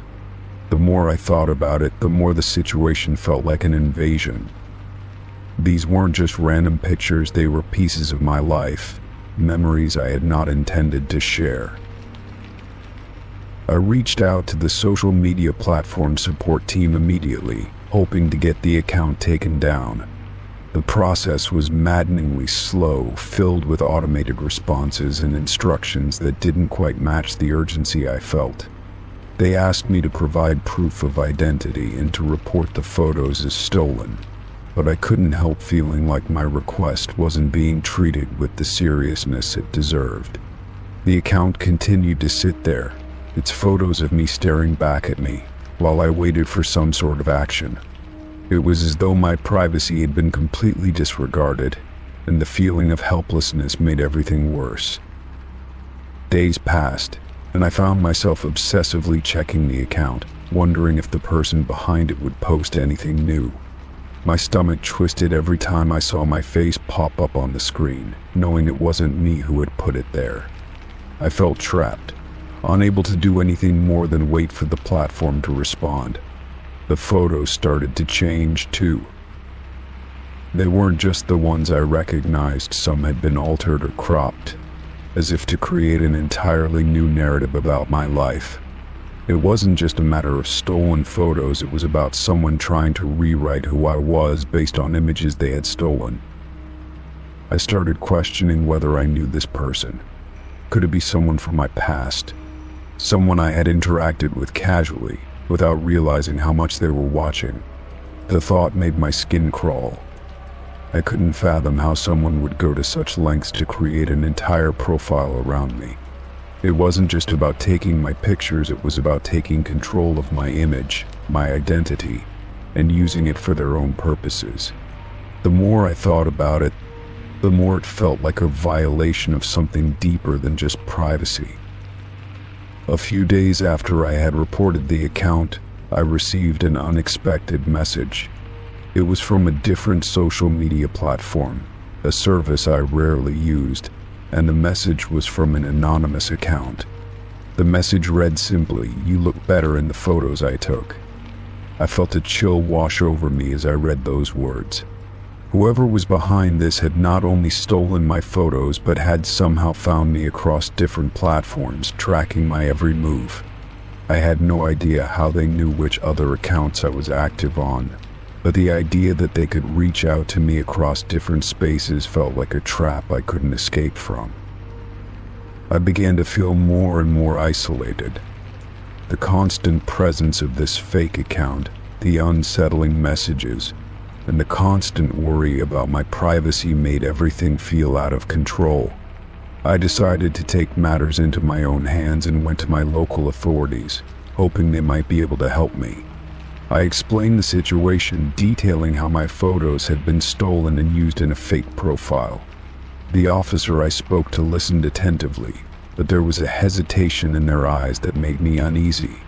They explained that while it was troubling, it wasn't enough to constitute a criminal act, and unless the person behind the account was threatening me directly, they didn't have much ground to go on. I left the station feeling defeated. There was so much uncertainty surrounding my situation, and no one seemed able to offer a clear solution. My anxiety grew with each passing day, and it was becoming harder to keep up the facade of normalcy. I felt like I was living in a parallel world, one where someone else was controlling my image, my past, and my identity. I started keeping to myself more, avoiding places where I might be seen, even though I knew it wasn't rational. I couldn't escape the feeling that my privacy had been shattered, and nothing would ever be the same again. Then, just as I was starting to lose hope, I received a notification that the account had been taken down. I wasn't sure how it had happened, whether it was the platform's support team acting on my report or something else, but the profile was gone. For the first time in weeks, I felt a flicker of relief. The photos were no longer being used to create a false narrative about my life. It was over, or at least that's what I thought. I couldn't shake the feeling that the person behind the account wasn't done. It was as if the moment they had been caught was only a small setback for them, a brief pause before they would find another way to target me. I continued to monitor my online presence, making sure that nothing else was slipping through the cracks. The experience had left me scarred, but it had also taught me to be more cautious, more aware of the ways in which my life could be manipulated without my consent. Months passed, and the anxiety slowly faded. I still felt a little vulnerable, a little exposed, but I learned to rebuild my sense of privacy in the digital age. The fear of being watched, of my identity being used by someone else, didn't vanish, but it became something I could manage. I no longer took my online presence for granted, and I learned to protect myself in ways I hadn't before. Though the person behind the fake account may have thought they had control over my image, I realized that I still had control over my story. And no matter what happened next, no one could take that from me. Story 9. It was an ordinary evening when the phone call came through. I had been sitting at my kitchen table, sipping on a cup of tea, and scrolling through some emails when a ringtone cut through the quiet air. It was an unknown number, one I didn't recognize. At first I hesitated, unsure of whether to answer it or let it go to voicemail.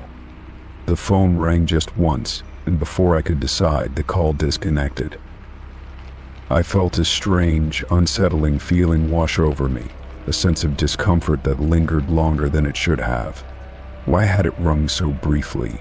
Why had the call ended without me even getting the chance to pick it up?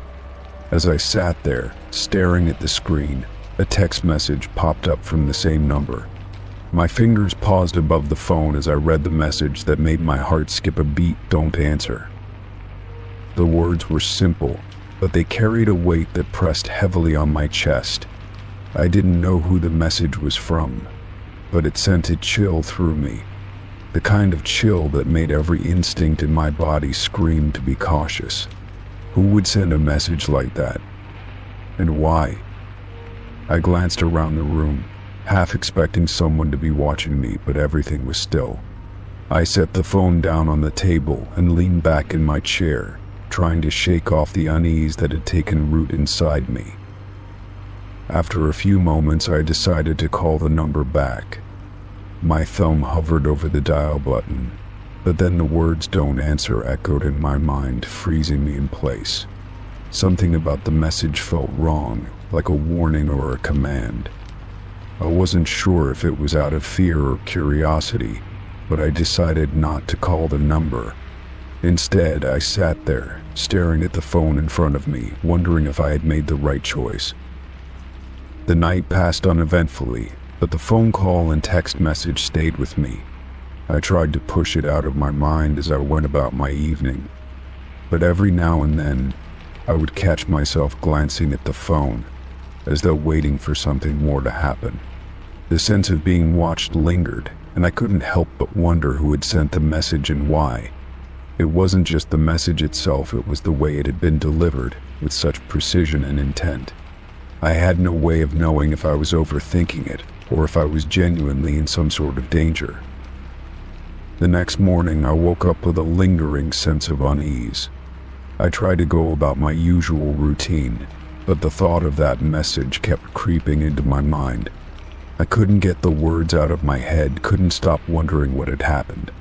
What if someone had tried to warn me? What if something had happened in the brief moment I didn't answer the call? I couldn't shake the feeling that I was being drawn into something I didn't understand, something that was beyond my control. I decided to tell a close friend about the strange phone call. I explained everything: the single ring, the cryptic message, and my growing sense of anxiety. They listened carefully, but they didn't seem as concerned as I thought they would be. "It's probably just a prank," they said casually. "Maybe some telemarketer or someone messing with you. I don't overthink it." But their words didn't bring the comfort I had hoped for. I wanted to believe it was just a prank, but the tone of the message, the way it felt like a warning, told me otherwise. Over the next few days, I tried to put the incident behind me, but it continued to nag at me. Every time my phone rang, my heart would skip a beat, and I would check the screen, half expecting to see the same unknown number. I began to get more cautious, more aware of my surroundings. The feeling of being watched didn't fade, and I couldn't help but feel like I was waiting for something. The more I tried to ignore it, the stronger the sense of impending doom became. It was as if the phone call had set something in motion, and I was now caught in the middle of it. One evening, as I sat in front of my computer, the phone rang again. My pulse quickened as I glanced at the screen, seeing the same unknown number flash across it. This time, the call didn't disconnect after one ring. It rang twice, then 3 times, and still, I couldn't bring myself to answer it. I was paralyzed, the message from before still echoing in my mind. "Don't answer." I sat there, staring at the screen, unsure of what to do. The call eventually ended, and once again, I was left with only silence. I couldn't ignore it anymore. I had to know who was behind the calls, behind the strange messages. I searched the number online, hoping to find some clue, some connection to the strange events that had been unfolding. But when I looked it up, there were no results. No listings, no warnings, nothing. It was as if the number didn't exist, or at least it didn't exist in any place I could find. My frustration grew as I sat at the computer, feeling more and more helpless. The mystery of the unknown caller gnawed at me, and I couldn't shake the feeling that something was coming, something I wasn't prepared for.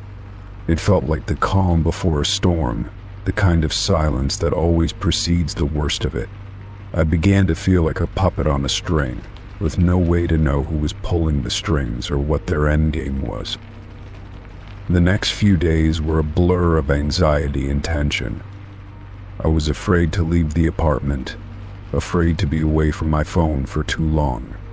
I had become hyper-aware of every little sound in my home, every creak of the floorboards, every shift in the air.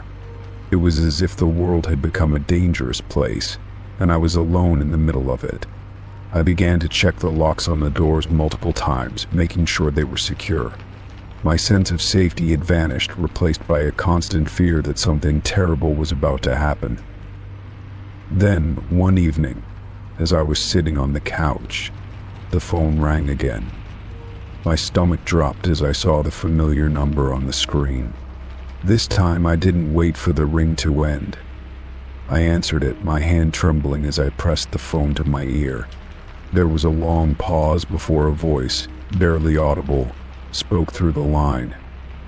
"Don't answer any more calls," the voice said, its tone cold and detached. "You're in danger." And then the line went dead. I was frozen for a moment, unsure of how to react. The words echoed in my mind, "You're in danger." Who was this person, and why were they doing this to me? I felt a surge of panic rise in my chest, and I immediately hung up, staring at the phone as though it had betrayed me. I didn't know what to do, who to turn to, or how to protect myself from whatever this was. The warning felt real, but it also felt like a game one I didn't want to play. I spent the rest of the night in a daze, unable to sleep, unable to think clearly. My mind raced, trying to come up with explanations, but none of them made sense. The only thing I knew for certain was that I was being targeted by someone, and I didn't know why. I couldn't shake the feeling that I was being watched, that I was somehow part of something much larger than I could comprehend. The next morning I made a decision. I couldn't live in fear. constantly looking over my shoulder, waiting for something to happen. I contacted the authorities, explaining everything: the phone calls, the cryptic messages, the feeling of being threatened. To my surprise, they took it seriously. They assured me they would investigate, and they even suggested installing a security system in my apartment for extra protection. In the weeks that followed, things slowly began to return to some sense of normalcy. The calls stopped, and the sense of danger that had once hung over me gradually faded away. I still couldn't explain who had been behind it, but the fear that had once consumed me loosened its grip. I went back to living my life, though I was more cautious than before. And though I never got answers, I knew that sometimes the only thing you can do is move forward, no matter how unsettling the unknown may be. Story 10. I walked into the store with the intention of picking up a few items. It was a quiet afternoon, and the store was nearly empty, with only a couple of other customers milling about. As I made my way toward the aisles, I couldn't shake the feeling that something was slightly off. The store felt familiar, but in a way that made me uncomfortable, as if I had been there before, though I couldn't recall when. I grabbed a cart and moved through the aisles, picking out what I needed. The shelves were stocked neatly, and everything seemed as it should be. But as I was deciding between two different brands of cereal, I noticed the cashier glancing at me. I didn't think much of it at first, assuming she was just being friendly. However, as I approached the checkout counter with my items, she looked at me in a way that made my stomach tighten. "Why have you been in here 3 times today?" the cashier asked, her voice casual but with a note of curiosity. I froze for a moment, taken aback by the question. I had only come into the store once, and this was my first visit for the day. There was no way I had been in here 3 times, yet her question seemed oddly certain. She must have made a mistake, I thought, but as I tried to speak, I found myself at a loss for words. "I'm sorry, but I haven't been here 3 times," I said, my voice sounding a little more uncertain than I intended. She gave me a puzzled look, almost as if she didn't believe me. "You came in earlier, right?" she asked again. The confusion in her voice made my mind race, trying to piece together what was happening. Had I unknowingly entered the store more than once? I quickly explained that this was my first time visiting that day. The cashier didn't seem convinced, but she didn't press the issue further.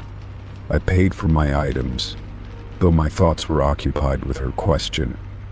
It lingered in my mind as I left the store, the whole exchange unsettling me in a way I couldn't fully explain.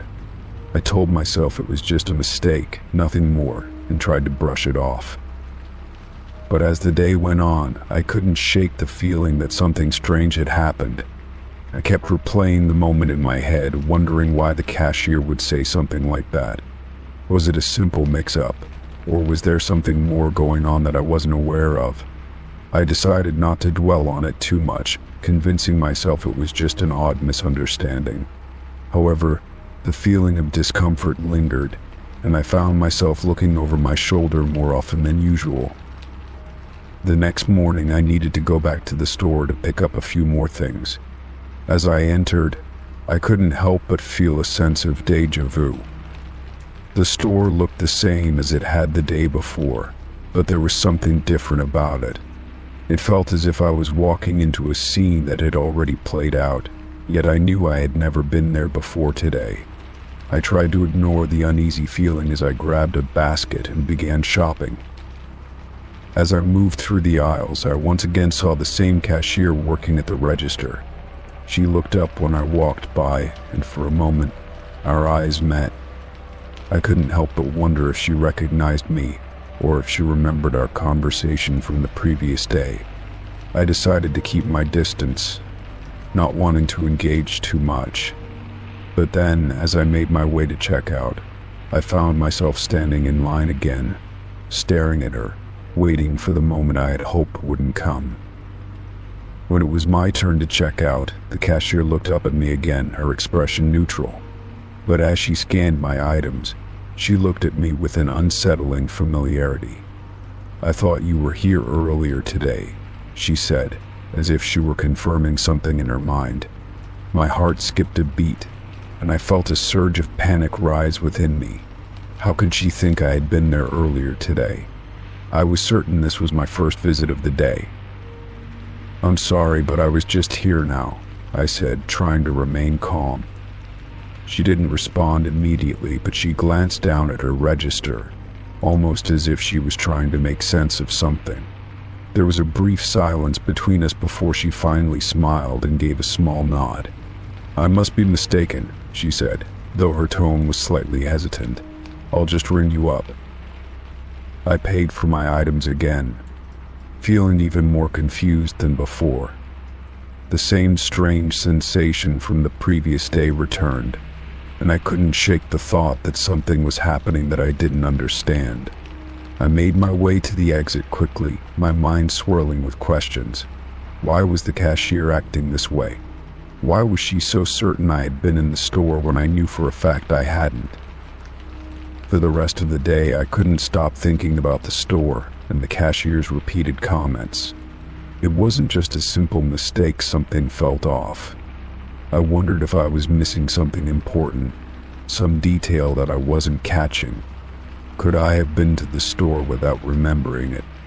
I tried to reason with myself, telling myself it was just a coincidence, but the doubt gnawed at me, refusing to be ignored. The next morning, I decided to take a different approach. I needed answers, and I wasn't going to let this go until I figured out what was really happening. I went to the store early, hoping to catch the cashier before it got busy. When I arrived, I saw that she was already working, scanning items for another customer. I hesitated for a moment, trying to gather my thoughts before approaching her. As I stood in line, I observed her more carefully. She was doing her job, but there was something in her movements that felt mechanical, almost rehearsed. I wondered if I was reading too much into things, but there was a sense of urgency in my chest that I couldn't explain. Finally, when it was my turn, I stepped up to the counter and said, "I need to ask you something." She looked at me, her eyes wide with curiosity, but she didn't say anything. "Why did you ask me yesterday why I had been here 3 times?" I asked, trying to keep my voice steady. Her expression faltered for a moment, and I saw a flicker of recognition in her eyes. She glanced down at the register, then back at me. I don't know," she said quietly, almost to herself. "I thought I had seen you earlier today. Maybe I'm just tired or confused." She sounded uncertain, almost like she was trying to convince herself as much as me. At that moment, everything clicked into place. The strange sense of familiarity, the feeling that I had been in the store before when I hadn't, the cashier's odd comments, it all began to make sense. There was something I wasn't seeing, something that I couldn't explain with logic. But now, standing there in front of the cashier, I understood that I wasn't just dealing with a simple mistake. There was something more at play, something that I needed to uncover. I thanked her for her time, still feeling uneasy but also determined. As I walked out of the store, my mind raced. Maybe it was just a trick of the mind, or perhaps there was something deeper happening here. But I knew one thing for sure: this wouldn't be the last time I returned to the store. I was going to figure this out, no matter what it took. And maybe, just maybe, the answer lay somewhere beyond the surface, hidden in plain sight. Story 11. It was a quiet evening, the kind where the world seemed still and peaceful. The streetlights cast long, yellow beams that stretched across the pavement, their glow soft and warm. I had just finished running an errand, and the only sounds were the occasional rustle of leaves and the distant hum of traffic. As I walked down the sidewalk, I noticed my shadow, long and thin, stretching ahead of me. It was a strange thing to notice. but it caught my attention right away. I paused for a moment, the warmth from the streetlight bathing my face, and looked at my shadow again. It was odd, almost unnatural. The light was behind me, yet my shadow seemed to be stretching forward, as though it was moving in the opposite direction of the light. I looked up at the streetlight itself, making sure it was still positioned where it should be. There was no mistake. It was where it had always been, casting its familiar glow, but my shadow still stretched unnaturally ahead of me. A sense of unease washed over me. Shadows were supposed to follow, not lead. I felt a familiar twinge of doubt, wondering if I was imagining things. And could it be that I was just tired or disoriented? But no matter how much I tried to convince myself, I couldn't shake the feeling that something was off. I tried to move my hand, and my shadow responded, but not in the way I expected. Instead of mimicking my movements, it seemed to react as though it was tied to something else. I took a step back, my eyes still fixed on the shadow. It stretched further, almost as if it was trying to move away from me. My heart began to race, and I felt a cold chill run down my spine. I quickly looked around, half expecting someone to be behind me, playing some sort of trick. But there was no one. The street was empty, save for the light and the strange, elusive shadow that seemed to follow its own rules. I began to walk again, trying to shake the unsettling feeling creeping over me. My shadow did not follow in the same way it should. It moved erratically, pulling in directions that made no sense. I could feel the hairs on the back of my neck stand up as I glanced behind me. It wasn't just a simple optical illusion anymore. Something was wrong, and I couldn't explain it. My pace quickened as I tried to move away from this strange phenomenon. Each step I took, my shadow seemed to pull further ahead, stretching farther in front of me as though it was escaping me. I stopped again, this time completely still, and looked around. Nothing seemed out of place. The night was calm, the street quiet, yet my shadow, cast by the lone streetlight, continued to behave in ways that defied all logic. I considered the possibility that I was just imagining things, that maybe I was simply exhausted or perhaps even stressed. But deep down I knew it wasn't just my mind playing tricks on me. I felt it the way the shadow seemed to have a life of its own, like it was something separate from me. The more I stared at it, the more it seemed to move independently, stretching farther and farther away from me, as if it were trying to escape my control. I decided to test it, to see if I could make it behave like it should. I lifted my hand, watching carefully as my shadow did the same. But instead of mimicking my movements, it contorted unnaturally, stretching in the opposite direction. A chill ran through me as I lowered my hand, only to find that my shadow remained in the same place, as though it had no intention of following my lead. I tried again, walking in a different direction, but my shadow continued to behave in the same strange way. No matter what I did, it seemed to stretch ahead of me, pulling away from the light, moving against the natural order. I began to feel a sense of panic rising in my chest. I had never experienced anything like this before. It was as though the laws of nature had been turned upside down, and I had no control over it.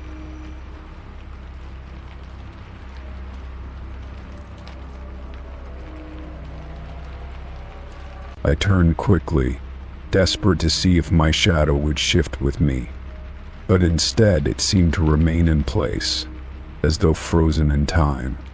The streetlight flickered slightly, casting an eerie, uneven glow over the pavement. I stood there for what felt like an eternity, my breath shallow and fast. My shadow, still stretched in the wrong direction, seemed to be waiting for something, as if it were anticipating my next move. I couldn't stand there forever, and I knew I had to figure out what was happening. I glanced around, looking for any explanation, any reason why this was happening, There was no one nearby, no sound other than the faint hum of the light above.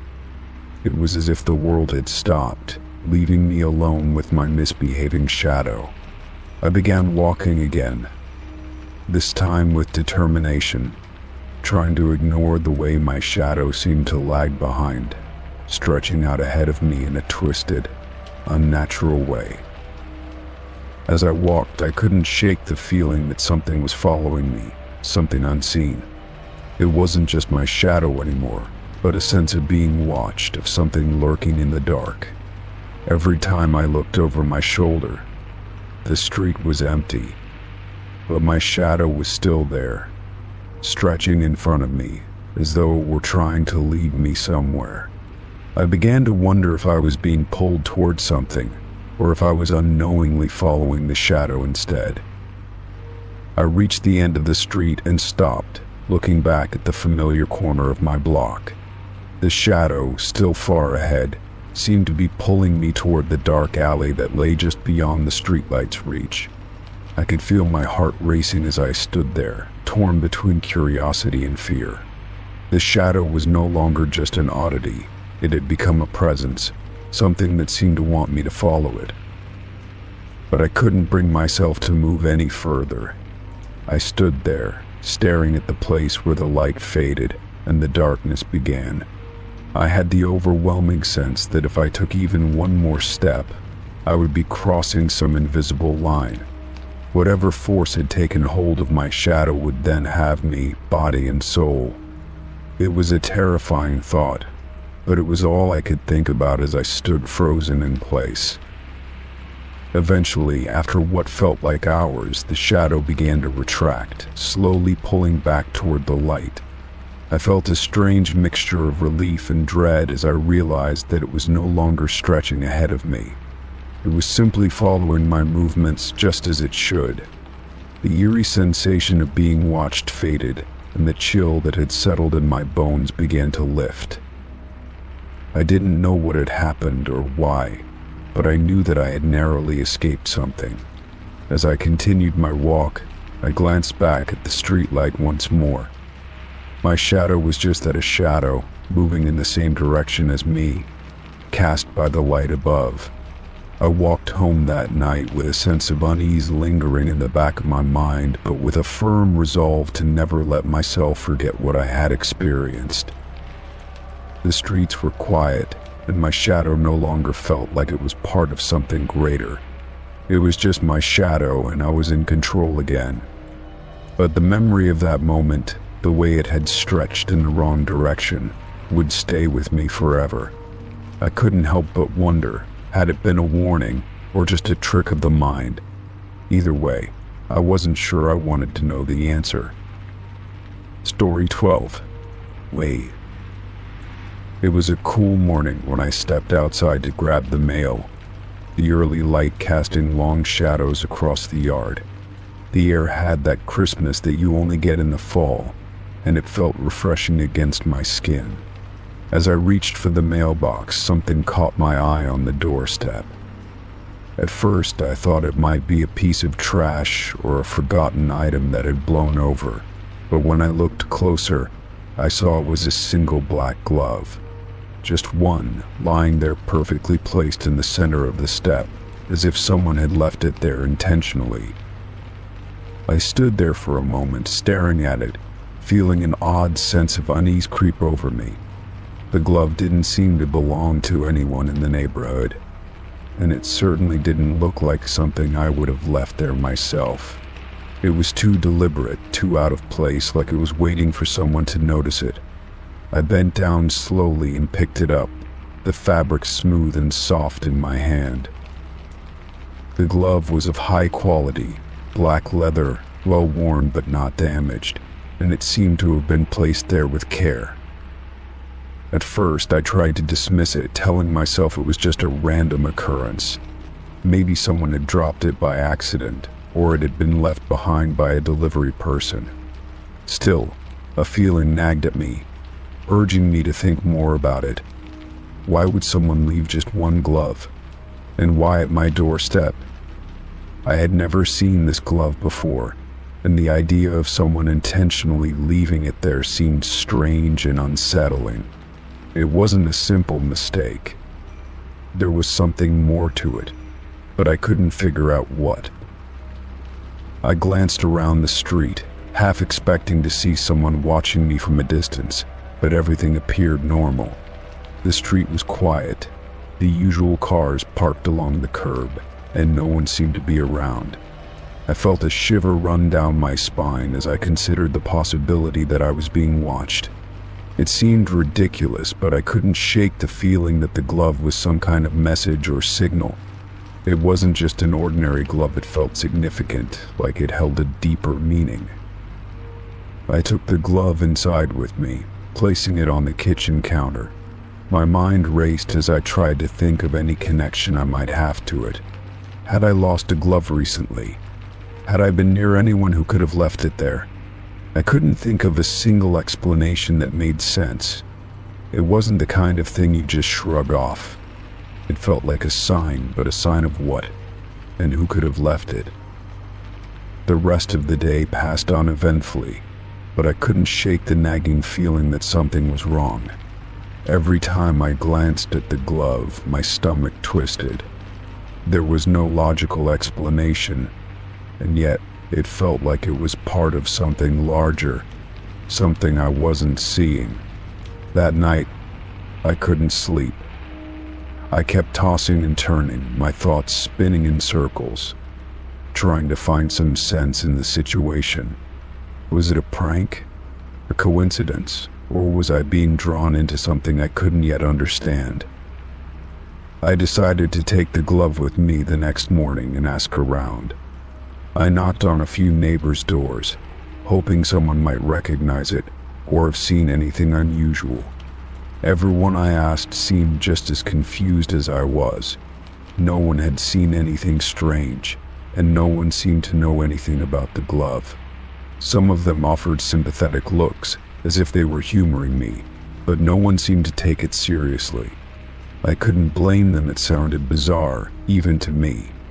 But I knew in my gut that there was something more to it. A few days went by, and the glove continued to occupy my thoughts. I left it on the counter, but it felt like it was staring at me, waiting for me to make a decision. I couldn't stop thinking about it. I thought about it as I went about my daily routine, and when I went to bed at night, it was there, always lurking in the back of my mind. It wasn't just a glove. It felt like a warning, or maybe a puzzle I was supposed to solve. But how? What was I supposed to do with it? I decided to try something different. Instead of asking my neighbors, I thought about looking into the glove's origins myself. I checked with local lost and founds, but no one had reported a missing glove. I even took it to a few shops to see if they could identify where it had come from, but none of the store owners had any clue. It was as if the glove had appeared out of nowhere, with no traceable history. I began to wonder if I was starting to lose touch with reality, but deep down I knew it wasn't just my imagination. Then, one evening, about a week after finding the glove, something strange happened. I came home from work and found another object on my doorstep. It was a small, weathered envelope, sealed shut with a red wax stamp. I hesitated for a moment, my heart racing as I picked it up. I glanced around, but the street was empty, just like before. The envelope was addressed to me, but there was no name or return address. My hands trembled slightly as I opened it. Inside, I found a single piece of paper, folded neatly. I unfolded it carefully, my eyes scanning the words written in ink, which were scrawled hastily but legibly. "The game has begun." I stared at the words, my mind trying to process the meaning. What game? Was this related to the glove?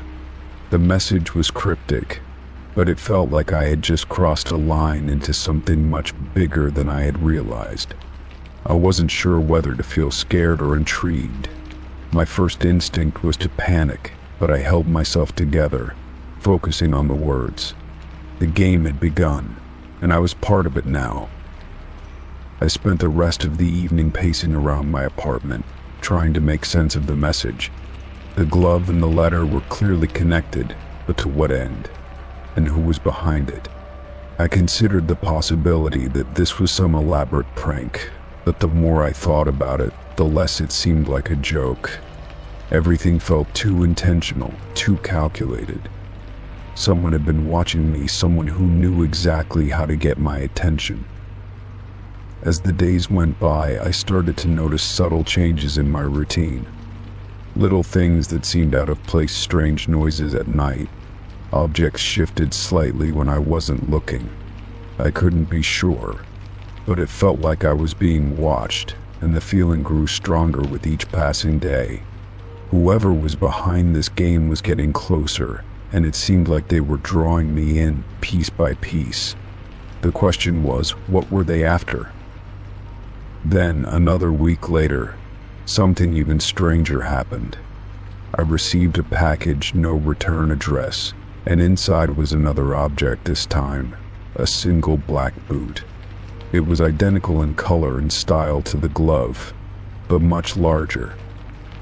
The boots were expensive, made of high-quality leather, and again they seemed to be deliberately placed in my life, as if to tell me something. Was this part of the game too? Were there more pieces I hadn't yet discovered? The sense of urgency began to mount. Each item, each clue was leading me somewhere, but where? What was the game, and why had I become a player? I couldn't stop wondering who was orchestrating all of this. Whoever they were, they knew how to keep me hooked, how to make me question everything. It wasn't just about the glove anymore. It was about something much larger, something that was unfolding before me, step by step. I had to figure it out before it was too late. The game was far from over, and I had no idea how deep it would go. Story 13. It was a quiet night, the kind where everything seemed to settle into the rhythm of peaceful sleep. The only sound that filled the room was the occasional creak of the house as it settled under the weight of the night air. I had turned off all the lights, locked the doors, and crawled into bed, ready to rest. The only thing left was the hum of the refrigerator in the kitchen and the soft ticking of the clock on the wall. Nothing seemed out of the ordinary, and yet it was as though something was waiting for me to notice it. I had just drifted into a light sleep when it happened. A sharp, insistent beep echoed from the kitchen. It was loud enough to pierce through the silence of the night, yet not so loud that it was immediately alarming. I didn't stir at first, thinking it was just a fluke, maybe a noise from the fridge or some other appliance. But then it came again, another beep, followed by a pause, then another. It was a rhythmic pattern, almost like it was trying to get my attention. At first I tried to ignore it. I told myself it was nothing, just a malfunctioning appliance that would stop on its own. But the beeping continued, persistent and unnerving, pulling me from my peaceful state. It wasn't a simple, occasional beep like the one a microwave makes when it's done cooking. No, this was continuous, and it had a strange, hollow quality to it that didn't feel quite right. I finally pulled myself out of bed, the chill of the floor under my feet sending a shiver up my spine. I walked down the hallway toward the kitchen, my mind racing with a dozen possible explanations, none of them satisfying. The kitchen was dark, save for the faint glow of the microwave display, which still showed no signs of power loss. The microwave, the source of the noise, was beeping away as if it had a mind of its own. I stepped closer to it, pressing the button to stop the beeping, but nothing happened. The microwave continued its rhythmic beep, a sound that seemed out of place in the stillness of the night. I checked the microwave, wondering if it was perhaps stuck in some kind of error mode, but the display screen was blank, not showing any signs of a malfunction or issue. The power was still on, and nothing in the kitchen seemed unusual. There was no sign of any power outage, no flickering lights, No dimming of appliances, just the microwave, inexplicably beeping in the middle of the night. It was maddening, and a creeping sense of unease began to settle in the pit of my stomach. I tried unplugging the microwave, hoping that a simple reset would solve the problem. As soon as I pulled the plug, the beeping stopped. For a brief moment, I felt a sense of relief.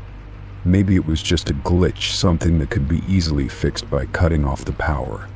But as I stood there in the dark, the silence was almost deafening, and I couldn't shake the feeling that something was off. I hesitated, unsure of whether to plug it back in and see if it would work normally or leave it unplugged for the night. I decided to leave it unplugged and return to bed, but as I made my way back down the hall, the beeping started again. This time it wasn't coming from the microwave.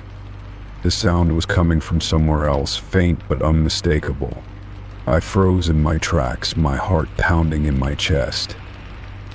The beeping continued, but this time it sounded distant, like it was coming from the walls themselves. I couldn't figure out where it was coming from, and the sensation of something being terribly wrong intensified. I stood frozen in the hallway, my mind racing. Was it possible that there was another device in the house making the noise? I scanned the hallway for any clues, but everything appeared normal.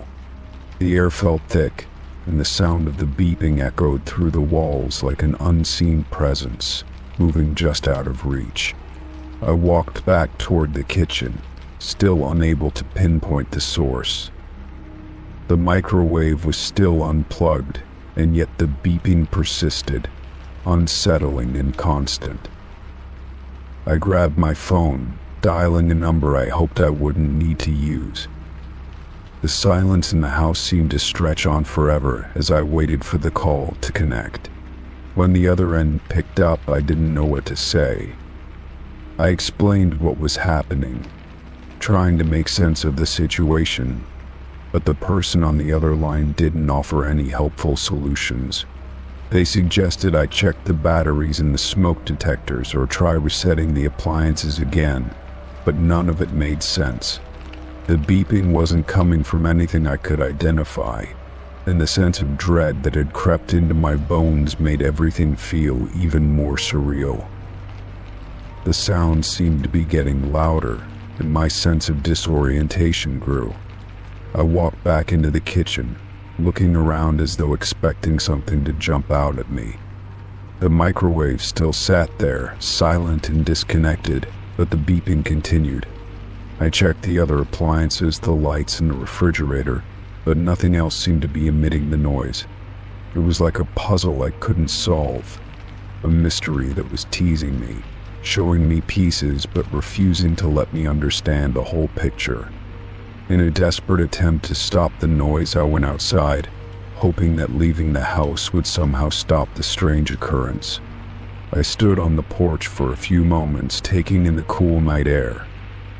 The beeping had stopped while I was outside, and for a moment, I thought it was finally over.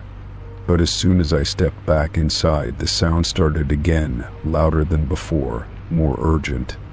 I felt a wave of panic rise in my chest. I had no explanation for what was happening, and the thought of being trapped in a house with an unknown force was terrifying.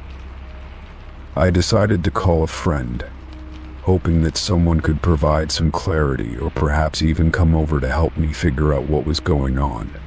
When they answered, I explained the situation, but their response was filled with confusion and concern. They suggested that maybe I was just exhausted, that the stress of the day had caught up with me. They promised to come over, but the thought of waiting for help while the beeping continued was unbearable. I hung up, pacing the living room, the beeping still echoing in the background. The sensation of something being horribly wrong lingered, and I couldn't shake it. I tried turning off the lights, thinking maybe the power surge had caused some odd interference.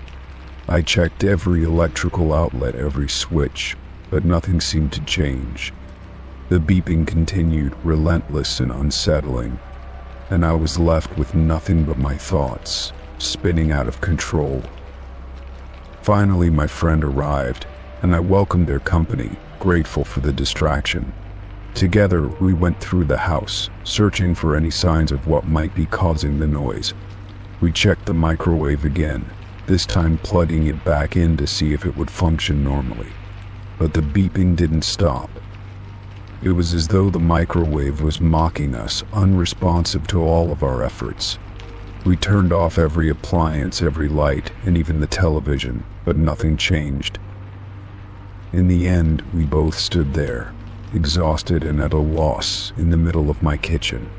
The beeping had become so constant, so ingrained in the atmosphere of the house, that it felt like it was part of the air I was breathing. We sat down on the couch, both of us silently waiting for the noise to stop on its own. It felt like hours had passed before the beeping finally ceased, as abruptly as it had started. The silence that followed was overwhelming. We both sat there, not speaking, as if afraid to break the stillness. It was as though the house had returned to normal, but I knew that I would never forget the sound, the feeling of being caught in a situation I couldn't control. No explanation had come to us, and I was left with more questions than answers. But as the night wore on, I realized that some mysteries are never meant to be solved. For now, all I could do was move forward, hoping that the strange incident wouldn't happen again. Story 14. It was a typical Saturday evening when I found myself at a party, surrounded by people I didn't know very well. The music was loud, people were laughing, and the atmosphere was filled with the familiar hum of social interaction. I was nursing a drink, trying to blend in and make small talk, when I noticed a man standing by the corner of the room. He was dressed in a sharp suit, his hair combed neatly, and his posture exuded an air of quiet confidence. He didn't seem to belong to the group I was chatting with, but that wasn't uncommon at these kinds of events. I thought little of him at first, assuming he was just another partygoer, until something happened that made my blood run cold. I had been deep in conversation when I felt a presence beside me. The man from the corner was standing just to my left, his voice low enough that only I could hear. "Your mother's maiden name," he whispered, his words soft but unmistakable. I turned quickly, my heart skipping a beat. I could barely process what had just happened as he walked away, disappearing into the crowd without another word. My mind raced, replaying those few words over and over again. How did he know? No one at this party could possibly know my mother's maiden name. It was something private, something I had never shared with anyone here. I stood frozen for a moment, trying to make sense of the encounter. I glanced around, but no one seemed to notice or care. The party continued, as if nothing had happened, the laughter and chatter blending into a dull background noise. I tried to shake it off, to convince myself it was just a coincidence, or perhaps a strange joke, but I couldn't escape the feeling of unease that settled over me. My thoughts kept circling back to the same question. How did he know my mother's maiden name? My heart began to race again as I wondered if I was overreacting. After all, it could have been a misunderstanding, but something about the way he said it felt deliberate, calculated. I walked away from the crowd, making my way to the bathroom to collect myself. I needed a moment to think. Standing in front of the mirror, I tried to steady my breathing, my mind running through every possible explanation. Maybe it was just a coincidence, I reasoned. Perhaps he had overheard me mention it in passing at some point. But no, this man hadn't been in any of my conversations. I had never even spoken to him before, let alone mentioned anything personal like that. I had no idea who he was, and yet somehow he knew something that no one here should have known. As I stood there in the bathroom, staring at my reflection, I felt a wave of unease wash over me. It wasn't just the fact that he knew something so personal, it was the way he had said it. The words hadn't been casual, they hadn't been asked as a question or even offered as a statement of curiosity. No, it had been a whisper, a deliberate mention of something I had kept hidden from everyone in this room. I wondered if he had been watching me, waiting for the right moment to speak those words. My mind flashed back to his face, trying to find some clue, some indication of who he was, but I came up empty. I left the bathroom, but my thoughts were consumed with this strange encounter. I couldn't shake the feeling that I was being watched, that the man had more information about me than I was comfortable with. I tried to focus on the conversation I was having with a friend, but my mind kept drifting back to that moment. I thought about leaving the party, about going home and putting the whole night behind me, but something told me I needed to stay. I needed to know who this man was and what he wanted. I made my way through the crowd again, searching for the man who had whispered my mother's maiden name.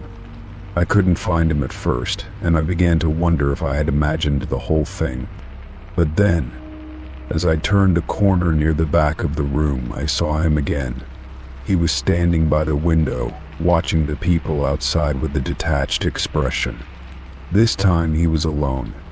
No one else seemed to be paying attention to him, and he didn't seem interested in anyone else. My heart pounded in my chest as I slowly walked toward him. I knew I had to confront him, to ask him how he knew that piece of information, but I was unsure of what I would do once I did. When I reached him, I took a deep breath and spoke. "How do you know my mother's maiden name?" I asked, my voice steady but my insides trembling. The man turned to face me, a slight smile playing at the corners of his mouth. There was no surprise in his expression, no indication that he had been caught off guard. Instead, it seemed as if he had been expecting this moment all along. He looked at me for a long moment, his eyes unblinking, before he finally spoke. "It's not so much about what you know," he said quietly, "but about who you are." His words made no sense to me, and I couldn't understand what he was implying.